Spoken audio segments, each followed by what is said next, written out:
భీమవరంలో నకిలీ currency ముఠాను arrest చేశారు వన్ టౌన్ పోలీసులు. 2,9,00,000 రూపాయల టాయ్ కరెన్సీని స్వాధీనం చేసుకున్నారు.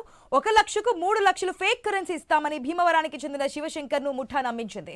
అనుమానం రావడంతో పోలీసులకు సమాచారం ఇచ్చారు. ఆయన కరెన్సీ మార్చుకునే టైంలో పోలీసులు ముఠాను రెడ్ హ్యాండెడ్ గా పట్టుకున్నారు. ఇద్దరిని అరెస్ట్ చేశారు. ఫేక్ కరెన్సీని కారును స్వాధీనం చేసుకున్నారు. డమ్మీ నోట్లు సరఫరా చేస్తున్న బర్రె సుధీర్ కోసం గాలిస్తున్నారు.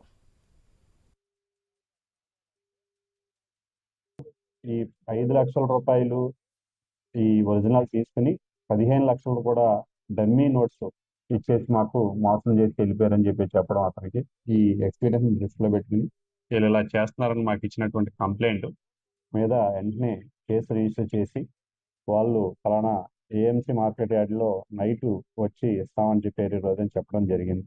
వీళ్ళు ఏదైతే ఈ 9 లక్షల ఫేక్ కరెన్సీ డమ్మీ నోట్లని ఫేక్ కరెన్సీ ఇది చెక్ చేసుకోమని చెప్పి చెప్పినప్పుడు నైట్ టైం అది వెంటనే మేము వాళ్ళ పని వెంటనే వాళ్ళని పట్టుకోవడం జరిగింది. అక్కడ